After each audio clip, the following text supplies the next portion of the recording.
Bienvenidos y bienvenidas a todo el mundo que está viendo la transmisión en vivo. Hoy tenemos la tercera y última de esta serie de charlas en casi que la pre-jornada de geografía. La semana siguiente vamos a seguir con otras actividades. El lunes estuvo Marcelo Ramal, ayer nos acompañaron Tamara Seifer y Cristian Caracoche, y hoy nos acompaña Esteban Mercatante, a quien le doy la bienvenida y te agradezco muchísimo por haber aceptado la invitación y estar hoy presente para la exposición. Esteban es miembro del staff de Ideas de Izquierda, es economista y es además militante del PTS. Así es que, bueno, tiene una vasta producción en temas relacionados justamente con lo que vamos a trabajar hoy, que es la cuestión de la coyuntura argentina y las perspectivas que se abren para la economía en general, para la clase obrera en particular. Así que, bueno, Esteban, te dejo la palabra. Muchas gracias nuevamente por la participación. Bueno, muchas gracias a vos, Mariana, muchas gracias por la invitación a estas jornadas para pensar la decadencia de la Argentina capitalista. Bueno, voy a tratar de exponer algunas cuestiones sobre esto. Varios de estos aspectos, para quien le interese profundizar y sobre todo detenerse en los periodos más recientes, los he analizado en dos libros, que son la economía argentina en su laberinto y Salir del fondo, donde discuto en particular el periodo kirchnerista y el periodo de Macri. Hoy me voy a apoyar en varias cosas discutidas en esos textos y tratar de pensar a partir de la consigna, digamos, de la decadencia de la Argentina capitalista que se propone. Bueno, en primer lugar, creo que hay que empezar preguntándose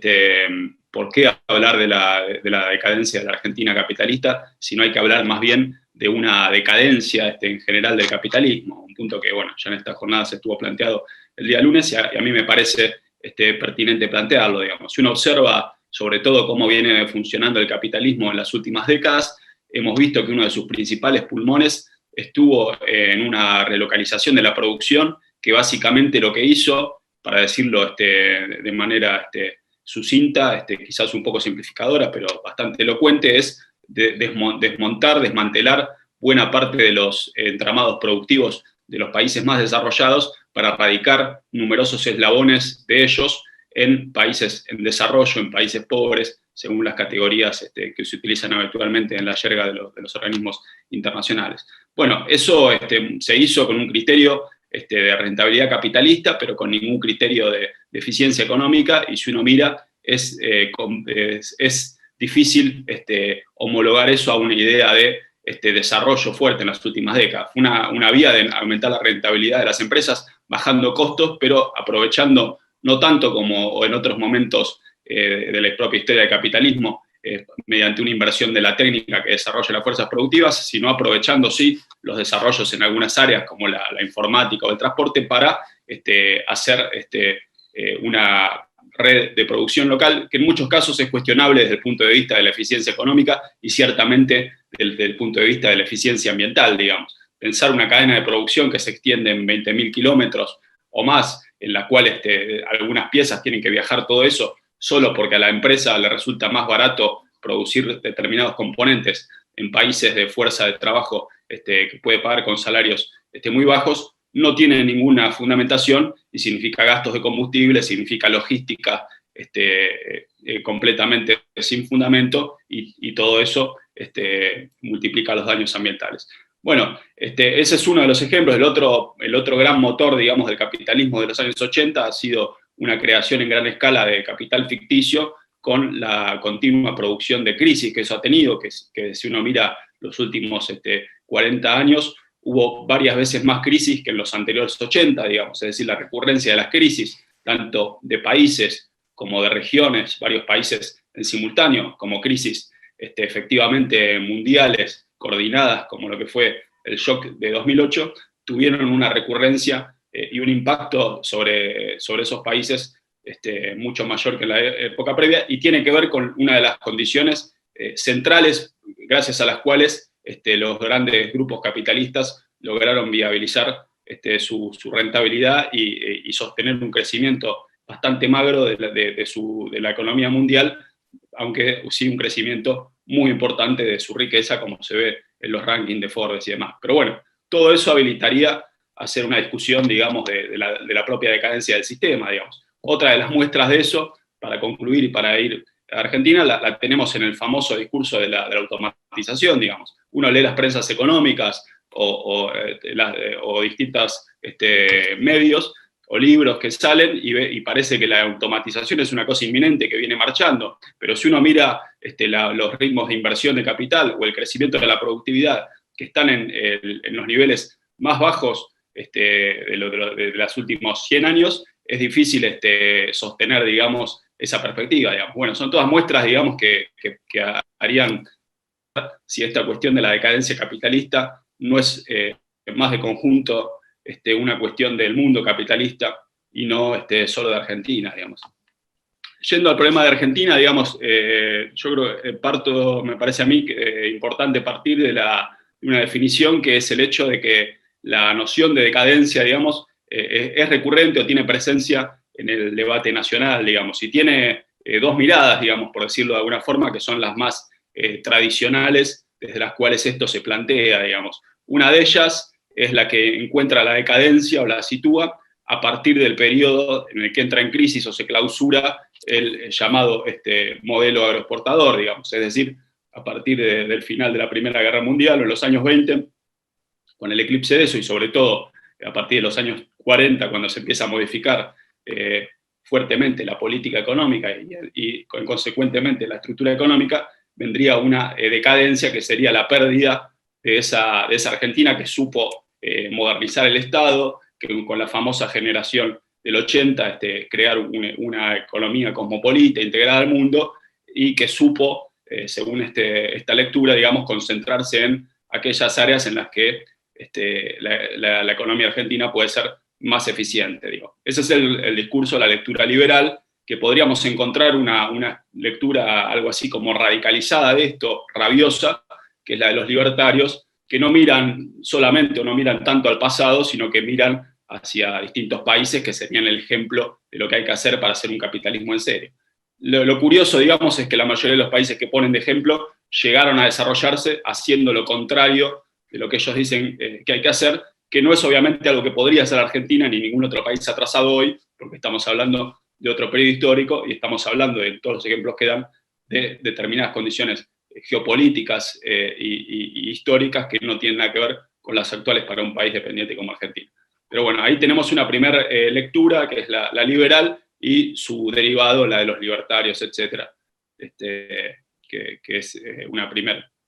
mirada. Una segunda enfoque, digamos, sobre la decadencia nacional, lo podemos encontrar en las miradas más industrialistas, desarrollistas, que encuentran, digamos, el periodo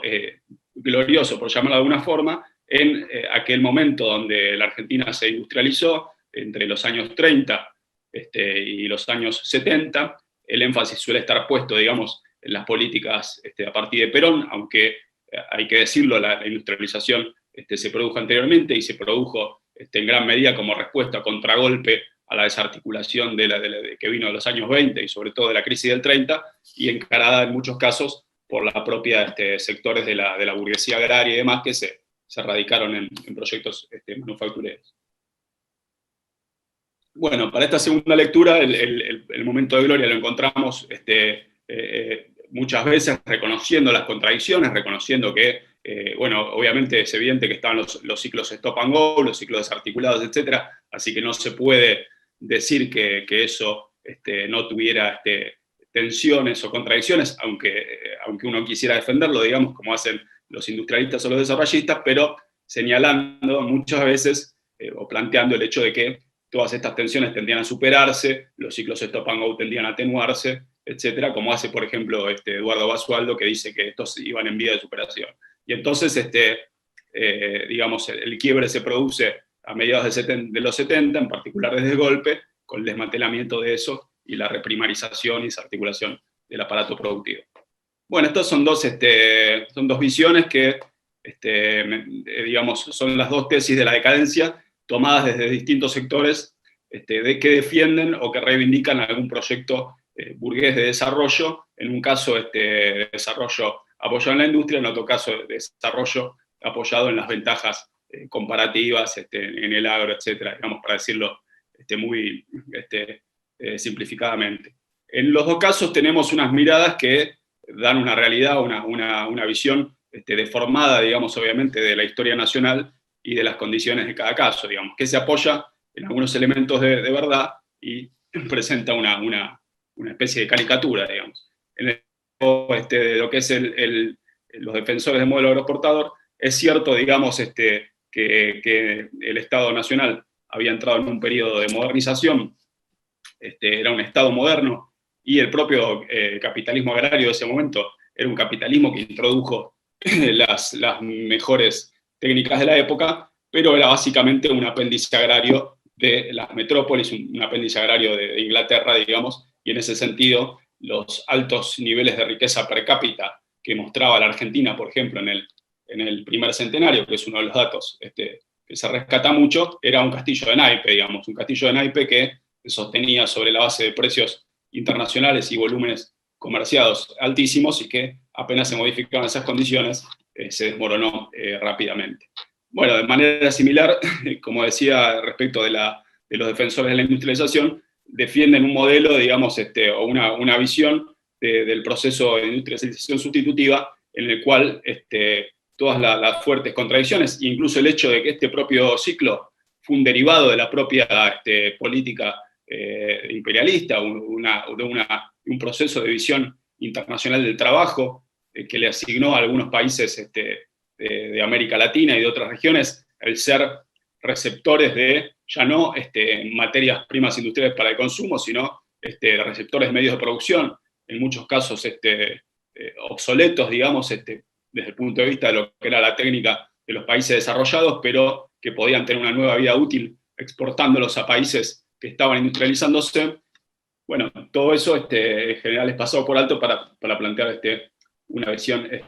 idílica, digamos. Yo creo que para discutir este periodo son más ajustadas caracterizaciones del tipo de la que planteaba, por ejemplo, Mincía Peña, que hablaba de un proceso de pseudoindustrialización, o más recientemente autores como Jorge Barcer, que ha planteado la carencia de un sistema industrial en la Argentina, digamos, es decir, hubo industria, pero nunca terminó de conformarse un sistema industrial en el sentido de una articulación que pudiera desarrollarse, complejizarse. Esto para plantear una mirada crítica o un esbozo, una mirada crítica para lo que son las dos visiones que tenemos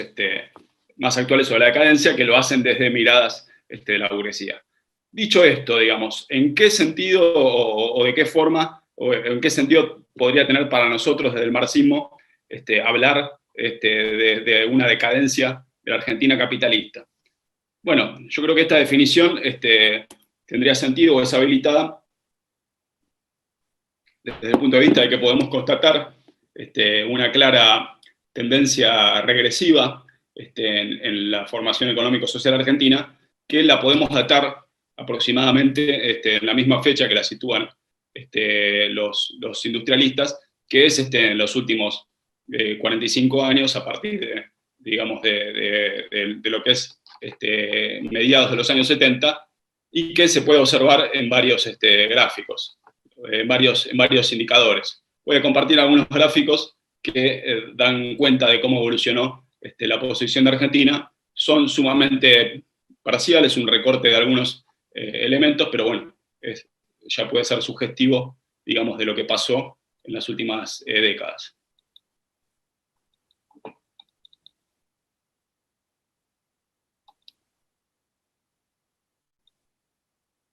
Bueno, el primero que tenemos es la productividad horaria de la economía argentina, en este caso comparada, es decir, como porcentaje de la de algunos países de los más desarrollados, los países imperialistas. El primero, acá está la comparación con Estados Unidos, que es la línea verde, con el Reino Unido, con Alemania y con Francia. Bueno, lo que podemos ver, digamos, es,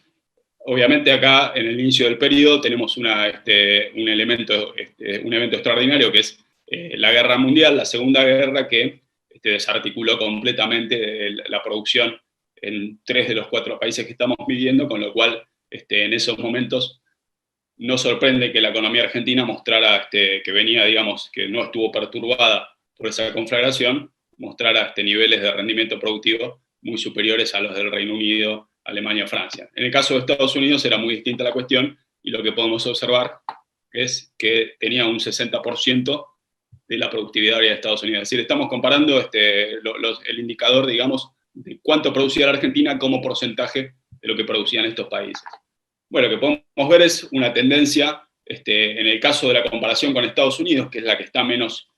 no está sesgada por el tema de la guerra, tenemos una tendencia más o menos estable, en la cual hay ligeras caídas y después ligeras recuperaciones, pero no hay una tendencia clara ni al avance productivo de la Argentina ni al retroceso, que más o menos se sostiene hasta finales de los años 70. En el resto de los países de la comparación tenemos una caída continua y orbita o terminan confluyendo a una situación similar a lo que ocurre con Estados Unidos a partir de principios de los años 70, digamos, que más o menos se empiezan a mover igual. Bueno, lo que podemos ver es, a partir de ese momento, donde la productividad argentina era un 60% más o menos de la de Estados Unidos, cae de manera marcada, cae de manera muy extrema hasta el año 90, ahí tiene una muy ligera recuperación, y después vuelve a caer y se mantiene en esos niveles para llegar a ser algo así como un 40% de la productividad de Estados Unidos.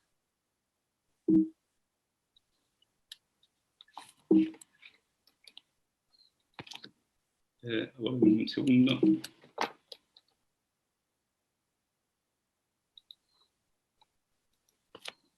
Acá tenemos la misma comparación con países asiáticos, que podemos observar una tendencia mucho más marcada. En este caso, la productividad argentina, cuando se inicia el periodo, es, salvo en el caso de Singapur, muchísimo más elevada.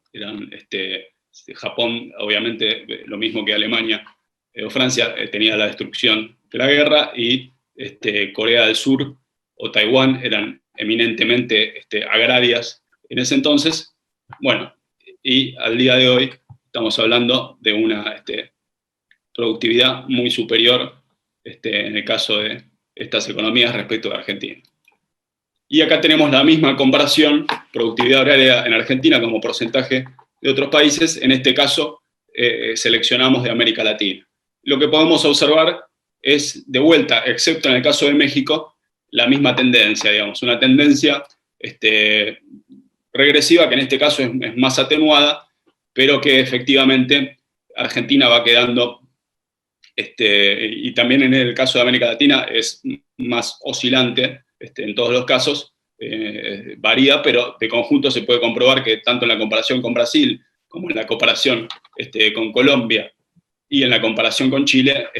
hay un claro retroceso de Argentina, aunque en este caso, como se puede ver, excepto en el caso de Chile, Argentina sigue teniendo un indicador de productividad superior al de estos países. Es decir, sigue siendo, en términos absolutos de la comparación, un índice que obviamente puede ser muy engañoso porque toma la economía como un conjunto, etcétera, pero que le da a favor a Argentina, aunque la tendencia ha sido a perder la ventaja. Bueno, acá tenemos la situación del PBI per cápita, cómo ha evolucionado en cada década, tomando el primer año de cada década, y lo que podemos ver es que, si bien Argentina sigue estando estamos hablando de una comparación de países de América Latina, y lo que podemos ver es que, si bien Argentina sigue estando al final del periodo, sigue estando entre los países que más o menos tienen mayor nivel de PBI per cápita, claramente quedó en una situación cada vez más rezagada. Era marcadamente el país que lideraba al principio de este periodo, en 1950, y a partir de los años 2000, sobre todo, y ya desde antes, en 1980 empezamos a observar un cambio, y a partir de los 2000 claramente es superado por algunos países, por Chile, por México. Bueno, después, cuando comparamos, acá tenemos otro indicador, que es el crecimiento económico mundial, que es, en última instancia, cómo llegamos a esta situación, por decirlo de alguna forma, que nos muestra, digamos, lo que pasó con la economía argentina en este último periodo, es los ciclos económicos, los años, el resultado económico de cada año. Lo puse en línea para poder comparar lo que pasó en Argentina con lo que pasó con la economía mundial. Como podemos ver, la economía argentina está caracterizada por zigzags. De los 46 años del periodo, hubo 20 años de recesión, es decir, casi la mitad del periodo en recesión. Y si tomamos el periodo que va de 1975 a 1990, estamos hablando de 8 años de recesión, de 15. Y como se ve, esa situación es muy distinta, o ligeramente distinta a lo que fue la evolución de la economía mundial, digamos. Por eso la Argentina creció en promedio 1,6% durante este periodo que va desde 1975 en adelante, y la economía mundial creció 2,8%, digamos. Hay una clara tendencia muy diferente. Bueno, eso, algunos gráficos que muestran la situación. En ese sentido, digamos, volviendo al concepto, digamos, yo creo que el aspecto de regresivo, digamos, el sentido que tiene hablar de una situación regresiva o una decadencia argentina es vinculando, digamos, partiendo de esta idea de una posición comparativa o una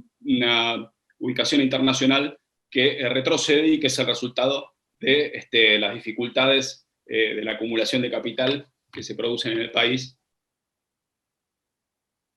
como resultado de varios factores que son justamente los que dan lugar a hablar, me parece a mí, de una decadencia.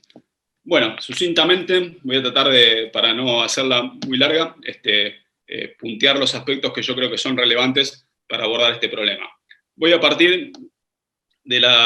volver a la situación mundial. A partir de la situación mundial, me parece a mí que para pensar Argentina, para pensar cómo se modificó en última instancia el comportamiento de la acumulación de capital, que creo yo que es lo central, para entender esta decadencia hay que entenderla o pensarla en el marco de determinados cambios que se produjeron a nivel internacional a partir de este periodo. El primero de ellos tuvo que ver con las transformaciones, digamos, en lo que es el sistema financiero internacional, el surgimiento o el resurgimiento, digamos, de un sistema de deuda soberana, el desarrollo de la liberalización de capitales, el surgimiento, digamos, de lo que se conocen como los plazas offshore, etc. Bueno, todo eso habilitó en primer lugar la gran expansión de la deuda soberana que se produjo en los años 70, de la cual participaron ampliamente países de América Latina, entre ellos Argentina, y que a partir del año 80 en adelante iba a pasar de una situación de exuberancia, de abundancia de capitales, a una situación de falta de liquidez, de incapacidad de sostener los repagos y de cesación de pagos, que va a dominar o va a marcar lo que se va a llamar la década perdida desde los años 80 en adelante. Esto es importante, no solo, digamos, porque, bueno, como mostré recién en el gráfico, esa crisis signó la economía argentina durante buena parte de estos años, desde 1975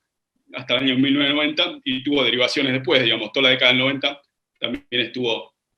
muy dominada por cómo se negoció esa deuda, que eso estuvo ligado a las privatizaciones, etc. Pero además de eso, a partir de este periodo, se conforma una nueva sistema de relaciones internacionales, con un nuevo rol para el Fondo Monetario Internacional, para el Banco Mundial, que adquieren un nuevo rol, digamos. Hasta ese momento no eran lo que vamos a ver desde los años 80 en adelante, que es básicamente abogados de los acreedores, digamos. Hoy el FMI, el Banco Mundial, sabemos, nos parece evidente en Argentina, que son gente que se sienta a negociar con los países, básicamente como representantes del poder financiero internacional, de aquellos que quieren cobrar, digamos. Y también sabemos que la discusión de la deuda es solamente una parte de lo que discute el FMI, el resto de lo que discute tiene que ver con toda la economía, y siempre lo hace en función de pensar los intereses de todo el capital global, es decir, pensar cómo se compromete a esas economías con la apertura económica, con la integración comercial, con la desregulación financiera, con las privatizaciones, etc. Bueno, todo eso empezó a ocurrir acá, digamos, empezó a ocurrir en los años 70-80, el gran experimento para eso fue la crisis mexicana, y a partir de ahí hubo todo un aprendizaje, digamos, y hubo toda una serie de desarrollo, digamos. Si uno piensa, Noemí Brenta hizo un estudio muy interesante y encuentra, digamos, que más o menos en promedio la cantidad de cláusulas que tenían los acuerdos del FMI en los años 60 o 70 eran 10 o 15. En los años 80 o 90 llegaron a tener cientos de cláusulas. Es decir, se multiplicaron de manera exponencial, e incluyeron toda una serie de elementos que antes no existían, digamos. En los años 60 se discutía, bueno, ¿cómo mejorás tu balanza de pagos? Eran políticas, obviamente, recesivas, eran políticas de ajuste, pero no se metían en todas las áreas de la economía. En los años 80 en adelante discuten de todo, digamos, discuten privatizaciones, discuten cómo el país participa de los acuerdos comerciales, cómo el país va a lo que era la GATT, que era el precursor de la Organización Mundial de Comercio, donde se negociaba todo esto, y bueno, después eran básicamente fiscales de los acreedores, pero también fiscales de la integración de los países en la economía mundial. Es decir, de la mayor apertura, desregulación, etc. Esto es importante porque esto nos lleva a la otra gran transformación del periodo, que la mencioné un poco al principio, que es la conformación de las cadenas de valor, la internacionalización productiva de conjunto, que básicamente fue una enorme posibilidad buscada por los capitales internacionales para reestructurar su crisis, para salir de la crisis esta inflacionaria de los años 70, relocalizando la producción. Que esto fue una vía para hacer una ofensiva del capital contra el trabajo en los países imperialistas, digamos, donde a partir de ese momento se estancaron los salarios, se aumentó el desempleo, se destruyó el empleo industrial y se reemplazó por más empleo basura, y llevar todo eso a países de salarios bajos. Bueno, esto yo creo que es interesante o importante para pensar Argentina por una serie de cuestiones. En primer lugar, como ya decía, por el efecto que tuvo la crisis, digamos, de la crisis de la deuda, que empezó con el mega endeudamiento de la dictadura, que a mirados de hoy nos parece que no es tan mega endeudamiento, pero era enorme desde el momento, a pesar de que el de Macri, por ejemplo, lo eclipsó. Y bueno, esa crisis que empezó con la dificultad de pagos que encontraron todos los países latinoamericanos y de otros lados a partir de los 80, marcó toda la década perdida, que trajo las devaluaciones, crisis fiscales, hiperinflación y un largo etcétera. Bueno, esto no solo significó que, como ya dije, que desde los 15 años que van desde el 75 hasta el 89, hubo 8 años de recesión. Significó también que con la hiperinflación y demás se destruyó de manera duradera, se crearon las bases para una destrucción de manera duradera de la moneda nacional como reserva de valor. Entonces, ahí fue donde la burguesía aprendió por primera vez y tuvo la posibilidad de hacerlo porque empezaron a surgir las plazas offshore, un gran mecanismo que va a ser fundamental en las décadas siguientes, que es el de la exteriorización de activos, la fuga de capitales, como querramos llamarlo, que básicamente es una deducción de lo que son fondos invertibles de las ganancias realizadas en el país para ubicarlos a resguardo, digamos, de los vaivenes locales en plazas offshore, que es básicamente algo que ha llegado a niveles extraordinarios, digamos. Se calcula hoy en distintas estimaciones que entre 400 o 500 mil millones de dólares es lo que tiene la Argentina, centralmente la clase empresaria argentina, aunque obviamente también es seguida en esto por todo el resto de los que tienen alguna capacidad de ahorro, tiene esa cantidad de fondos, es decir, más que un PBI fugado, digamos. Bueno, entre la deuda y la fuga de capitales ya tenemos por empezar dos importantes retracciones de recursos sobre la economía nacional, y tenemos, es decir, si uno suma, digamos, la fuga de capitales, lo que se pagó en servicios de la deuda, y le incorporamos a eso la salida de dólares por remesa de utilidades de las empresas multinacionales en el país, todo eso da más o menos la misma cantidad en relación al PBI de lo que las empresas invirtieron, digamos, durante estos años. Si uno mira la formación de capital en la Argentina, es decir, la inversión en capital fijo, que es el mejor indicador, ¿pueden ver el gráfico? Sí, sí se ve. Bueno, si uno mira, digamos, la inversión argentina, que es la variable a la que quería llegar, bueno, es notablemente baja, y notablemente baja en el periodo que estamos considerando, es decir, desde el 76 en adelante, tiene una caída marcada muy fuerte,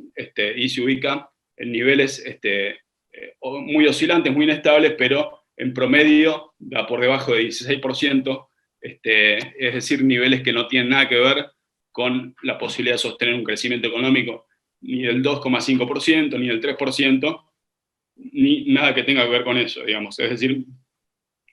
y muy lejos, obviamente, de los niveles internacionales, muy lejos de la inversión que han realizado los países que más crecieron. Pero a lo que estaba planteado recién es casi si comparamos el monto que tuvo la salida de capitales o la salida de recursos de la economía por la fuga de capitales, por el servicio de la deuda y por la salida de utilidades de las empresas giradas a sus casas matrices, casi tenemos un monto cercano a lo que se invirtió cada año. Es decir, que se podría haber casi duplicado la inversión de no haber existido esas retracciones. Bueno, este es un elemento, digamos, de que tiene que ver de las cuentas financieras y que tiene que ver con el peso de la deuda, tiene que ver con el hecho de que, digamos, el desbalance externo a partir del periodo, digamos, que estamos considerando, incorporó con la deuda y la salida de capitales nuevos elementos de crisis, y la novedad que tuvimos en el periodo, lo voy a pasar, lo voy a nombrar nada más porque no podemos detenernos en ello, pero si uno mira la crisis de 2001, tuvo un momento en el cual la fuga de capitales era lo que empujó o aceleró la crisis. Si uno mira el final del gobierno de Cristina,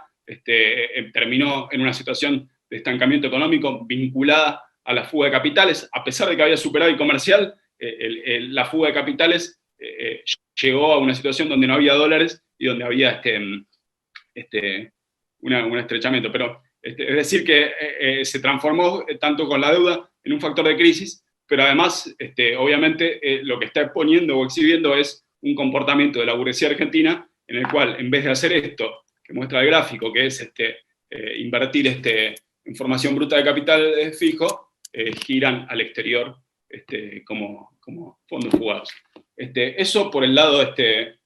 financiero de la cuestión, por decirlo de alguna forma. Ahora, lo otro que yo planteaba en mi exposición, que tenía que ver con el hecho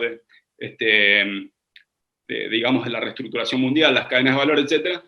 creo que también es importante pensarlo para Argentina por lo que significó desde el punto de vista de el no lugar en el que quedó la economía argentina, el capitalismo argentino frente a eso. Como decía al principio, si uno piensa la industria sustitutiva de importaciones que se desarrolló en el país entre los 30 y los 70,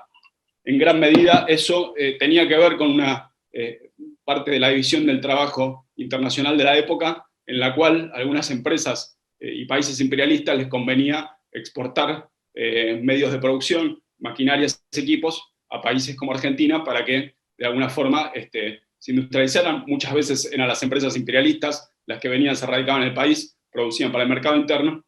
Bueno, eso con la nueva división del trabajo, a partir de los años 70, Argentina empezó a ser un país que estaba en un lugar desde el punto de vista de que si uno miraba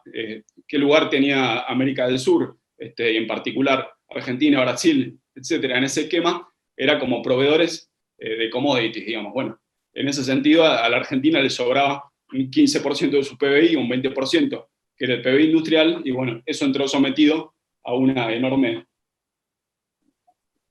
reestructuración durante todo el periodo. Entonces, el cambio de comportamiento de la burguesía, el peso de la deuda y no lugar desde el punto de vista de la División Internacional del Trabajo, creo que son los tres puntos que sirven para pensar o para interpretar, digamos, esta decadencia que se ve en los gráficos planteados al principio. Bueno, ya para ir cerrando un poco,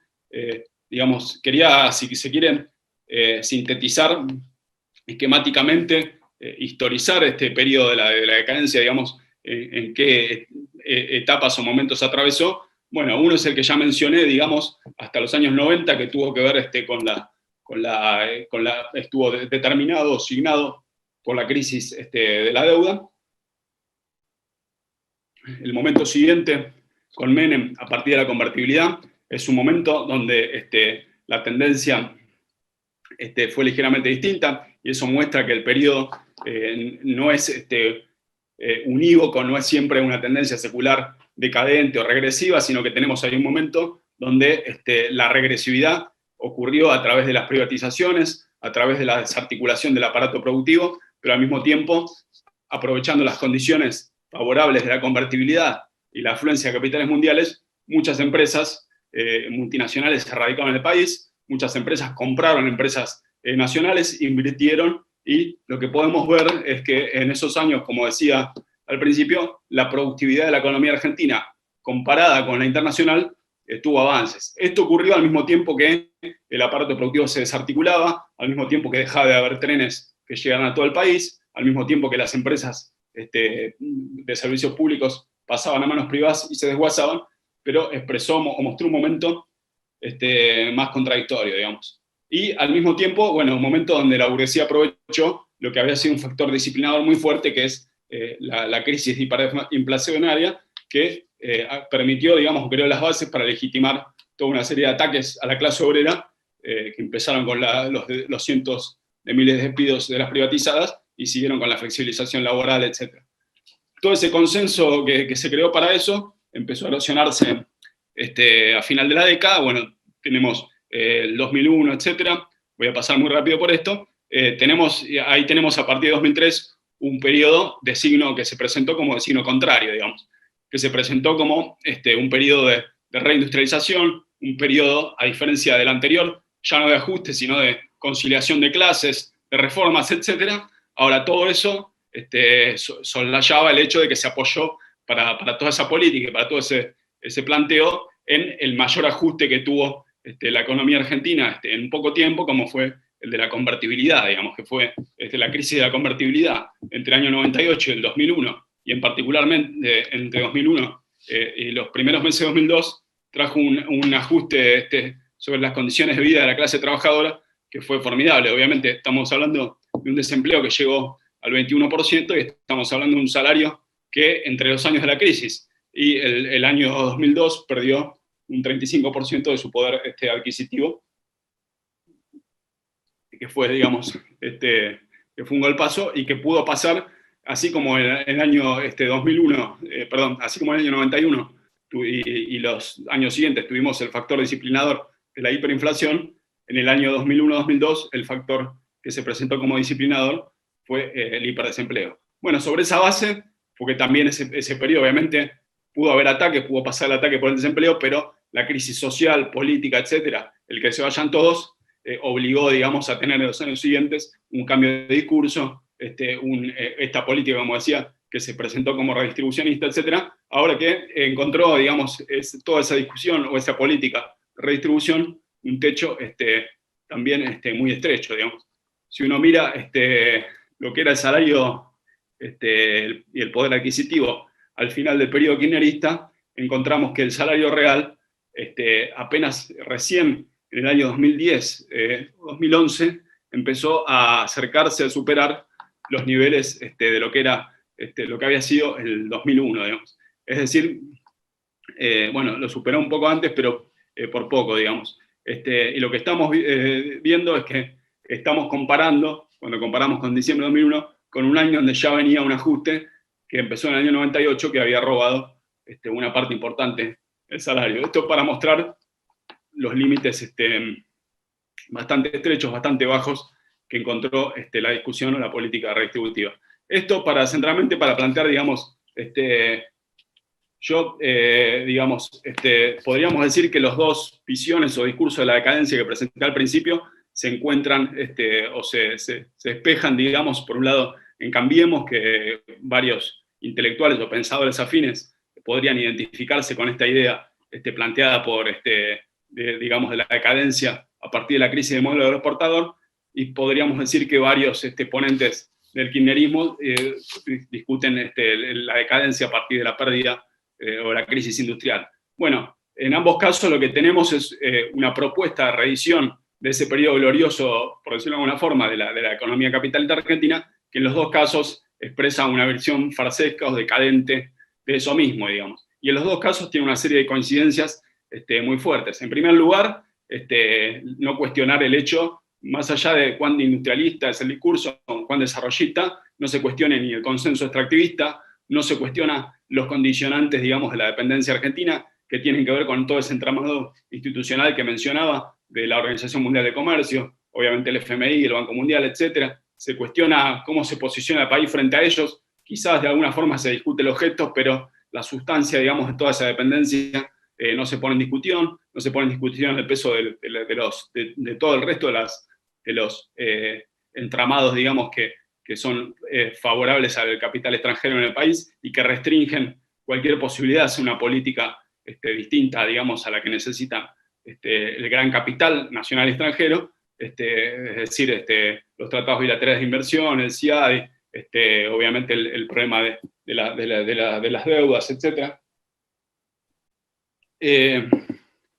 Entonces, y lo que tampoco se cuestiona es los límites estrechos, entonces, en los que se mueve también cualquier política, incluso en los momentos en los que se habla de una política de conciliación o de redistribución, etcétera, que como dijimos fue un experimento que solo se pudo hacer sobre la base del ajuste de 2002, eso mismo encuentra un límite férreo que es que básicamente el capitalismo argentino, por estas condiciones de decadencia, de regresividad, etcétera, solo puede perpetuarse si es a costa de sostener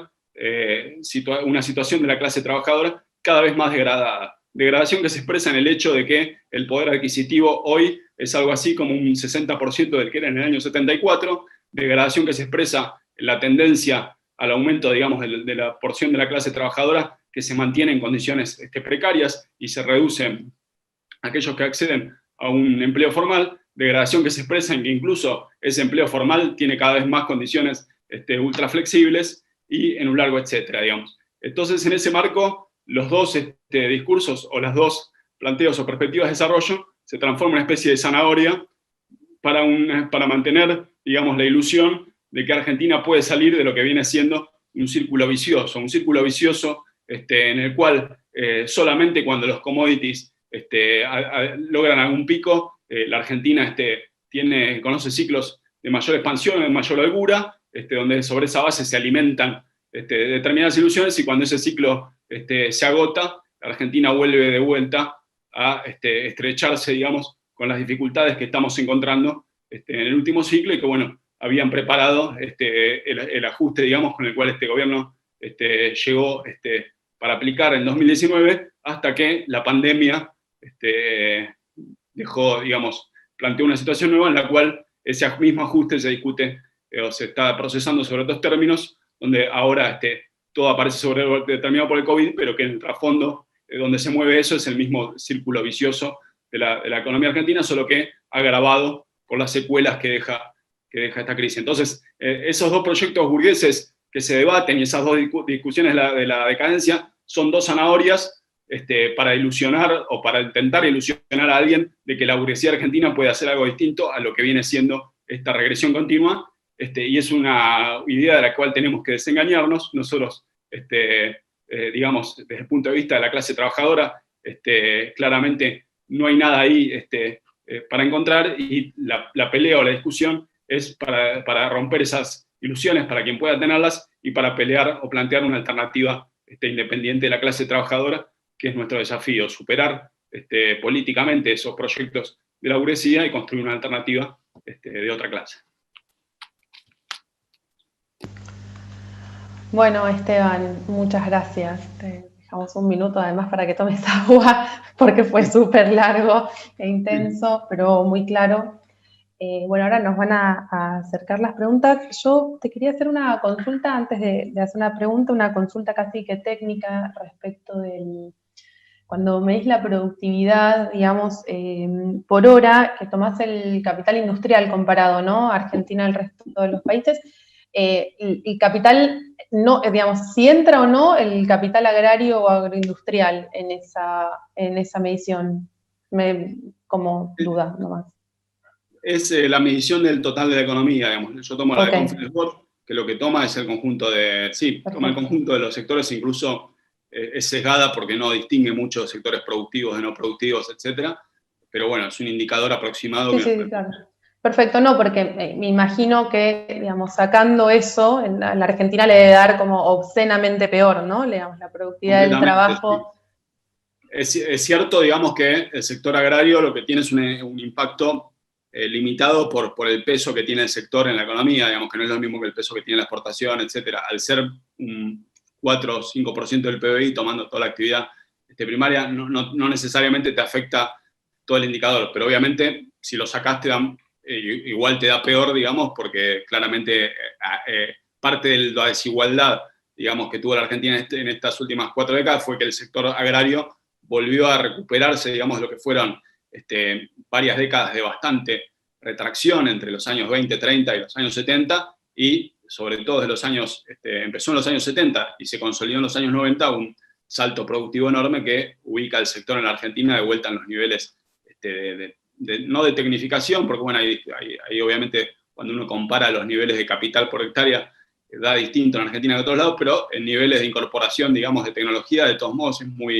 está muy a la vanguardia, digamos. Y en términos de rendimiento, favorecido por las condiciones del país, es muy superior, digamos, que la mayoría de los homólogos productores en otros lados. Bien, perfecto. Bueno, y ahora, digamos, más allá de la cuestión técnica, 2 cosas en realidad te quería preguntar. La primera, digamos, cuando vemos los movimientos del PBI, que bueno, vos mostrás el PBI a precios constantes, que mide valor físico, digamos, volumen físico de la producción, incluso, digamos, si lo viéramos en términos de otra medida, que es de producto de valor, digamos, con una moneda de poder adquisitivo constante, que, bueno, como la decadencia o la caída, si se quiere, es mucho más marcada, pero de cualquier manera ahí en el PBI vemos como oscilaciones, esto que vos marcaste,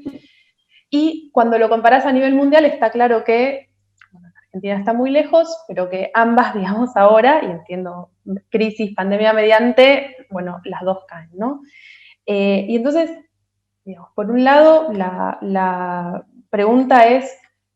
respecto de esta cuestión de la decadencia argentina, vos mismos marcabas, ¿no? Como todos estos periodos que marcaste como, bueno, los que defienden los liberales y los que defienden más las perspectivas más nacionalistas o peronistas, como vaivenes en la economía, y entonces como acá parto la pregunta y sería como, si pudiéramos abstraernos de alguna manera del COVID, pero en general, si vos ves como una perspectiva, una tendencia hacia la decadencia, en particular en estos últimos años, digo porque, insisto, como con estos ciclos, que por más de que cada vez esté peor, no deja de haber periodos en los cuales, bueno, parecería que salimos de esta decadencia y de eso se agarran cualquiera de estas dos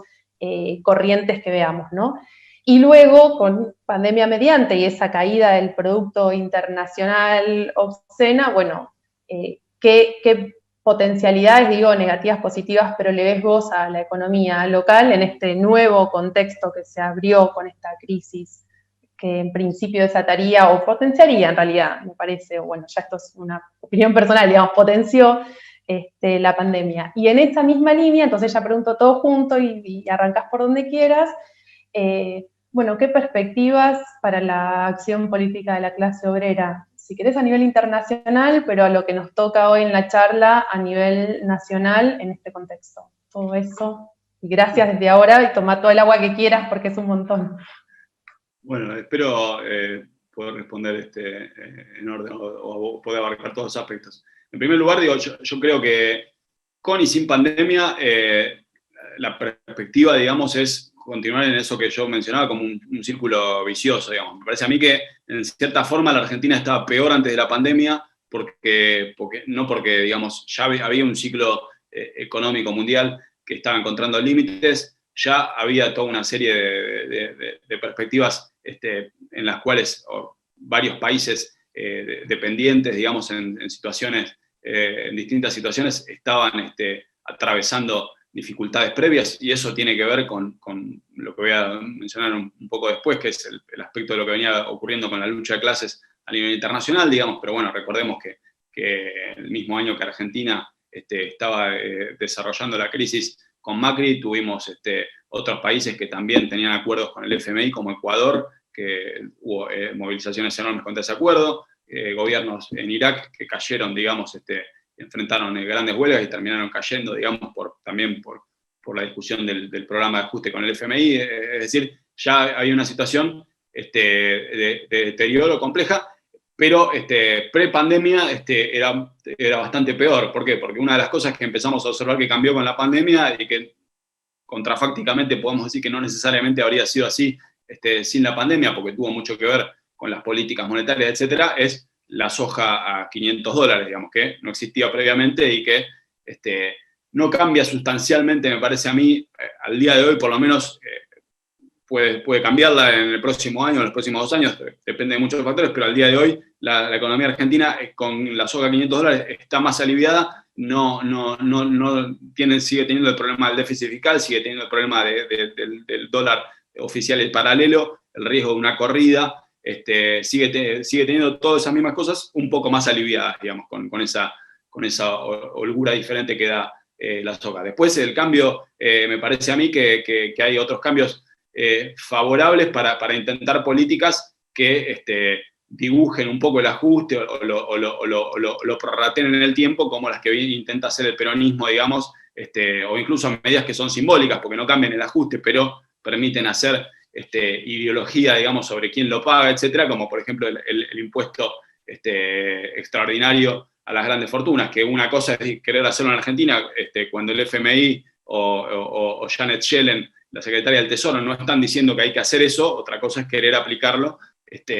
cuando están diciendo que hay que hacer eso mismo, que cobrar impuestos a los ricos, etcétera. Que de vuelta, impuestos a los ricos no cambian las finanzas locales, pero permiten más y hacer ideología, y en ese sentido son un elemento que entra a la crisis. Después, con la propia negociación con el FMI, que es un capítulo crítico de Argentina, yo creo que también la pandemia misma ha dado más márgenes para estirar la situación. Digamos. Todo el año 2020, donde no se llegó a un acuerdo, todo este año donde probablemente tampoco se llegó a un acuerdo, y instalar esta idea que probablemente no quede más que en discursos políticos de que el acuerdo tiene que ser a 20 años, etc. Bueno, eso probablemente, muchas de esas cosas habrían ocurrido igual, digamos, probable que Argentina no hubiera llegado a acuerdo con el FMI antes de las elecciones de medio término, incluso sin pandemia, pero hay un contexto donde todo eso puede ser más favorecido. Ahora, estamos hablando de todas cosas demasiado, obviamente, coyunturales. Yo creo que la economía argentina tiende a moverse en esa idea, bueno, de que se repite todo el tiempo y que se ha vuelto quizás muy remanida, pero que algo ilustra, digamos, que vos decís, visitar la Argentina cada 3 meses y cambió todo, la visitás cada 10 años y está todo igual, digamos, bueno, un poco a ese ritmo de cosas coyunturales se mueve mucho del mediano o largo plazo en Argentina, y yo creo, digamos, que con y sin pandemia las dificultades estructurales siguen siendo las mismas. La pandemia trajo algunos elementos, obviamente empeoró todo, digamos, aceleró los tiempos de la crisis económica y social, aceleró un salto en la desocupación, y incluso de lo que no mide la desocupación, que es porque la desocupación no tiene comparación, por ejemplo, hoy con el 2001, digamos, no llegó a nada que ver con el 20%, pero los niveles de pobreza y la emergencia social y cosas, digamos, en las cuales las pocas medidas de contención que tomó el gobierno el año pasado ya se agotaron y no existen más, como el IFE y demás. Y entonces hay un coletazo, digamos, de una economía que cayó casi 10% y de que no se sabe qué va a pasar este año, digamos, pues se está discutiendo esa recuperación que hasta ahora todos la siguen subiendo y siguen diciendo que va a ser del 8%, no sé cuánto, pero lo cierto es que la economía puede ser que se cierre de vuelta, puede ser que no la cierren y que igual se cierre porque con la emergencia, digamos, sanitaria de vuelta al pico se puede cerrar, y entonces un año más de composición económica en niveles cercanos al año pasado puede ser un nuevo salto catastrófico del número de COVID. Contradictoriamente, el gobierno, para su macroeconomía, está mejor, por lo que decía, porque tiene los dólares de soja y porque pudo discutir en otros términos lo que el gobierno más le preocupa, que es, como gobierno peronista, no aparecer siendo el que hace el ajuste, digamos, que justamente es la posición que logró tener el kirchnerismo durante todo el periodo. El kirchnerismo terminó haciendo un ajuste, pero llegó con lo justo a hacer ese ajuste, digamos, a dejar hacer lo mínimo indispensable del ajuste para llegar a 2015 y dejarle al que quien lo recibió el gobierno entonces, que es Macri, para que haga todo el resto y después denunciar ese ajuste. Digamos que ellos mismos, al no haber atacado las condiciones de dependencia profunda de la economía argentina, no haber atacado el problema la política fugadora o la conducta fugadora de capitales de la burguesía, al no haber atacado los lazos de la dependencia, estas estrecheces de las instituciones internacionales, etcétera, bueno, llegaron con todo lo justo. Ahora empezaron con un 2019 donde tenían que discutir con los acreedores internacionales privados y con el FMI, y tenían que hacer sí o sí todo lo que eso significaba, que era continuar, digamos, con la herencia macrista y seguir haciendo la consolidación fiscal, la baja del gasto, eliminación de subsidios, etc. Bueno, todo eso hoy se disimula por la pandemia empeora todo, pero también se le puede achacar a la herencia macrista, a la pandemia, todo eso, y tratar de ir zafando. Eso no alivia ninguno de los costos sociales y los malestares y la bronca, ni mucho menos, sobre todo cuando se ve que el gobierno en la propia política sanitaria ha sido una sumatoria de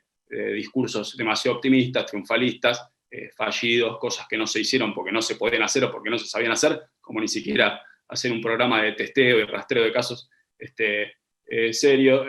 y sistemático, que no se hizo al principio y no se está haciendo ahora, y entonces estamos llegando a un nuevo pico en la total de las incertidumbres y sin vacunas.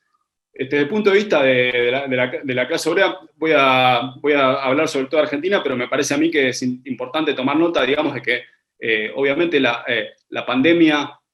hizo un reseteo, pero previo a la pandemia teníamos, si uno mira 2018, 2019, el panorama internacional era un panorama de un nuevo despertar, un fuerte despertar de la clase trabajadora y los sectores populares en distintos lugares del planeta, que era, por decirlo de alguna forma, una segunda oleada de luchas después de la gran crisis de 2008-2009, que tuvo una primera oleada en Europa y en lo que fueron las revoluciones de la primavera árabe, y que también llegó a Estados Unidos y a otros lugares con movimientos más limitados quizás geográficamente, pero significativos, como los Occupy Wall Street, etc. Bueno, a esas primera oleada le siguió esta segunda oleada en 2018-2019, que tuvo elementos muy importantísimos, muy contundentes, y que golpearon a lo que eran bastiones de la estabilidad capitalista en los países emergentes, como Chile, por ejemplo, donde tuvo un sacudón inesperado, no porque no hubiera habido movimientos muy fuertes en Chile antes, la juventud hace más de una década que viene protagonizando fuertes movimientos en ese país, pero bueno, el movimiento, digamos, de 2019, no son 30 pesos, son 30 años, donde un aumento, digamos, del transporte desató una crisis formidable, donde intervino la juventud, intervino la clase trabajadora, etcétera, fue muy contundente. Tuvimos en Francia mismo, en un país imperialista, habíamos tenido los chalecos amarillos, pero poco antes de la pandemia tuvimos también enormes huelgas, que eran huelgas defensivas contra el ajuste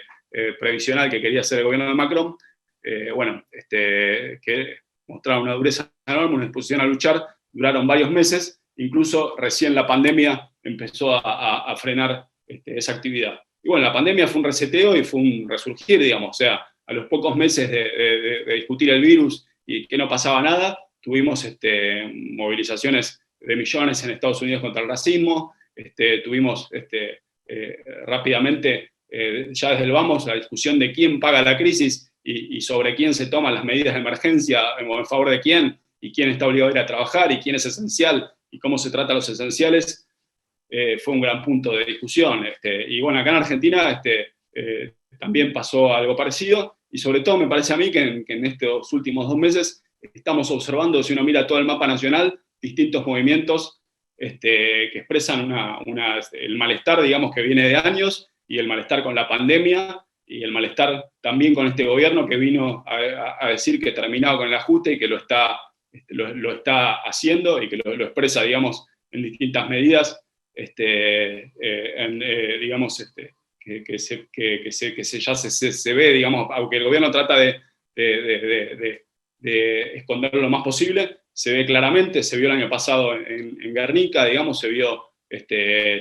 en las políticas, como decía, del IFE, incluso en la discusión, aunque el gobierno no quiera aparecer haciendo tarifazos, está discutiendo el nivel del tarifazo y no el tarifazo, para pasar algunas cosas, pero si uno mira hoy, podemos mencionar Mendoza, podemos mencionar Neuquén, toda una serie de lugares donde estamos viendo importantísimos movimientos en la provincia de Neuquén, el sector de salud, que justamente está discutiendo el problema de la segunda ola, y que se ha confluido con los ataques y la solidaridad con las fábricas recuperadas, con Sanón, etcétera, que vienen siendo asediadas financieramente en el pago de los servicios públicos, de la electricidad y el gas. Es para,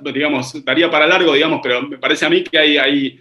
lo que se ha visto antes de la pandemia, durante la pandemia, que se ve hoy, es que hay una fuerte disposición de lucha. Lo que tenemos como desafío, el problema central, es construir la herramienta política, que permita o que tenga la política para que todo eso confluya. El problema de la confluencia, la unidad de esas luchas, la coordinación, la creación de instancias deliberativas, de los sectores que salen a luchar es importantísimo, y la discusión del programa, de un programa para que justamente frente a las salidas burguesas se pueda contraponer una salida de otra clase, como decía, y eso tiene que ver con construir esa organización, el partido, que pelee por la independencia de la clase trabajadora. Yo creo que ahí es donde está el desafío, la perspectiva, ya se está viendo la importancia de las luchas, incluso en una situación donde todo está tenido por la segunda ola, todo está tenido porque se vienen las elecciones, por toda una serie de fenómenos, y sin embargo, esa combatividad está. El problema central, me parece a mí, es esa fuerza social, esa fuerza política para superar, al peronismo, para superar a todas las variantes que quieren resolver todo en los marcos de la conciliación, lo cual significa también, obviamente, la lucha contra las burocracias sindicales, la lucha contra el peronismo, la construcción de un partido político que se proponga terminar con este capitalismo dependiente, y la pelea en los sindicatos, y por la coordinación, por la unidad con los desocupados, etc. No sé si te contesté con... Sí, gracias. Te repregunto, acá me llegaron otras preguntas, algunas me parece que ya las presentaste, así que como que leo alguna, y reformulo otra en particular como para sumar a lo que planteaste recién. Bueno, por un lado aparece la pregunta de cómo afecta esta tendencia de decadencia a la evolución política, y de qué manera el país podría salir de este estado de decadencia. Más allá, un poco... evidentemente queremos que te explayes más en esto, pero más allá de lo que planteaste recién, que me parece que es claro, esta cuestión del partido, de la organización política, te juego también, sumando a estas dos preguntas, algo que apareció y que le preguntaron a Marcelo Ramal y que me parece interesante preguntarte a vos también, respecto a concretamente, si se quiere, qué medidas te parece o le parece, al espacio del PTS que vos estás representando, y en ese sentido también, es súper rico preguntarte a través tuyo, a esa fuerza política, qué medidas concretas para hacer frente a la crisis, económica, sanitaria, social ahora, y qué medidas concretas, si se quiere, para, el devenir, el intentar salir, o hacer un contrapeso a esto que vendría a ser esta decadencia económica. No sé si clara o ayudé, porque quería ayudar a profundizar y a como concretizar estas preguntas. Sí, voy a responder a algunos aspectos. Me parece a mí que sobre todo el problema central que tenemos es justamente que esa fuerza de la clase trabajadora que se expresa en estos conflictos parciales que mencioné y todos, se transforma en una fuerza social, una fuerza de peso capaz de actuar en la situación política. Entonces, el principal aspecto, de nuestro programa, nuestro planteo, tiene que ver con que esa fuerza se ponga en movimiento, se coordine, intervenga. Por eso el problema planteado de la coordinación, que no es solamente una cuestión de unir las luchas, sino que tiene que ver con, por ejemplo, la experiencia política de la clase obrera en Argentina, con las coordinadoras en los años 70, o los dos cordones industriales en Chile durante los años del gobierno de Allende, es decir, momentos donde la clase trabajadora se pone en movimiento y crea organizaciones que le plantean ser un fiel en la balanza, una alternativa de poder, en ese sentido, para recuperar expresiones muy recientes de lo que habían sido los soviets y demás, pero que en cada uno de estos momentos álgidos la clase trabajadora ha desarrollado eso, y eso es crítico para que nosotros podamos discutir lo que nosotros haríamos. Tiene que ver con que esa fuerza social se exprese a ese nivel, y para eso es esa construcción del partido, digamos, para contribuir a ese desarrollo que la propia lucha de la clase obrera plantea como posibilidad. Ahora, desde el punto de vista de qué hacer o qué medidas, yo digo, hay distintos niveles. Desde la crisis sanitaria, lo más inmediato que es claro y que tiene que ver con el problema de si se defienden los intereses de los empresarios o se defiende la salud, empieza, por ejemplo, por algo muy básico en la Argentina, que es que las vacunas, que al menos en un 80% se producen en el país, pero se producen en el país por una empresa que tiene organizado su negocio entre acá, México, Estados Unidos, etcétera, como es AstraZeneca, bueno, que no se vayan del país para que la empresa haga un negocio, porque no es la salud de los argentinos, la salud del pueblo argentino contra la salud de otros países, sino que es la salud de los trabajadores y del pueblo argentino contra el negocio de una empresa que va distribuyendo vacunas de acá para allá en función de sus negocios, y en función de la ganancia, mientras que acá no llega ninguna. Digo, eso es una cuestión concreta que tiene que ver con el problema de la salud, porque en Argentina ahora estamos discutiendo que hay que cuidarse, abrir las ventanillas de los colectivos, etcétera, pero ese problema de que las vacunas están acá, digamos, pero no están, digamos, es una cuestión fantasmal, no se habla. Y eso, lo menciono, porque tiene que ver tanto eso como el problema de la deuda, como el problema del comercio exterior, recuperar una cosa que en Argentina se hizo en parte, pero se terminó haciendo para beneficiar a las empresas y no para defender los intereses del país oprimido, como es la nacionalización del comercio exterior, que existió, digamos, parcialmente. Si uno mira, se crearon las juntas de granos, después las juntas de granos con el peronismo se nacionalizaron, se transformó, se creó, digamos,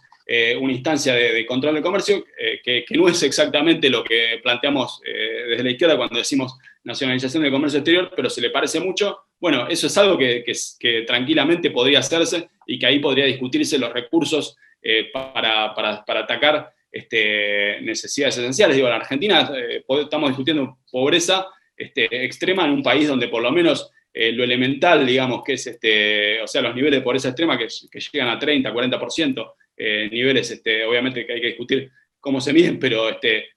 que es el altísimo en un país donde se producen alimentos para 500, 600 millones de personas. Entonces, un elemento básico de eso, que es que la gente coma, solamente se resuelve en la Argentina porque hay una contraposición entre los negocios del país o los dólares que entren al país para que se los lleven después las empresas trasladárselos al exterior o que se vayan para la deuda, etcétera, y no para justamente hacer una administración científica de ese comercio exterior que tenga que ver con garantizar los dólares, pero tenga que ver también con qué se comercia y qué se garantiza para algo tan básico como resolver el problema de la pobreza de alimentos, la indigencia, digamos. Bueno, esos son algunos de los aspectos parciales, digamos, pero que la lógica central es que nuestras vidas valen más que su ganancia, por decirlo con un eslogan, pero que es un eslogan que creo yo que tiene mucho contenido, que tiene que ver con que en la Argentina hay que afectar los intereses de las grandes empresas, hay que cuestionar los intereses de los pulpos imperialistas, hay que cuestionar ese dominio de los virreyes, digamos, internacionales, como el enviado que acaba de venir del gobierno de Biden, para discutir si Argentina se va a mantener en la órbita de Estados Unidos o si va a ir a la órbita china o lo que sea. Bueno, esos virreyes a los que se les rinde pleitesía es lo que hay que terminar para poder hacer una alternativa que permita atacar los aspectos más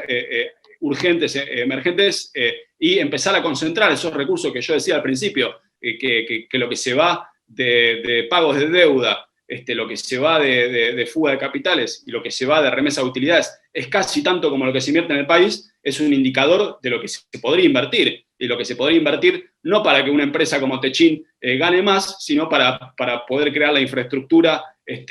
básica de todo lo que no se hace, caminos, viviendas, mejora de las comunicaciones, etcétera, que permita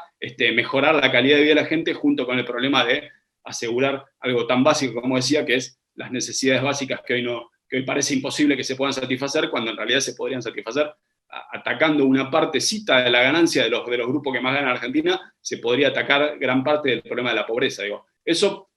no sé si ha respondido del todo a la pregunta, pero me parece a mí que la clave es una lógica, digamos, por empezar, el desarrollo de la fuerza social, para eso que el partido, o el problema de la construcción del partido es un engranaje para que esa fuerza que ya se está poniendo en movimiento, que es de la clase trabajadora, se coordine, se concentre y gane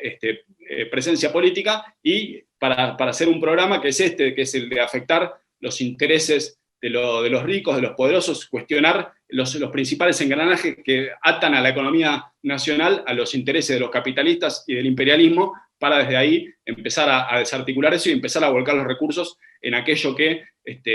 sea más urgente, que es un camino largo, digamos, porque justamente esta regresión de la Argentina capitalista es una regresión productiva, digamos, que a cualquiera que tome el poder para hacer la sociedad que sea, partimos de ahí, digamos, no partimos de lo más avanzado en el mundo, sino que partimos de una economía con un desarrollo muy desigual y con mucho rasgo de atraso, pero cuestionando estos engranajes, cuestionando estos poderes y reorientando los recursos hacia las necesidades fundamentales de la población y las necesidades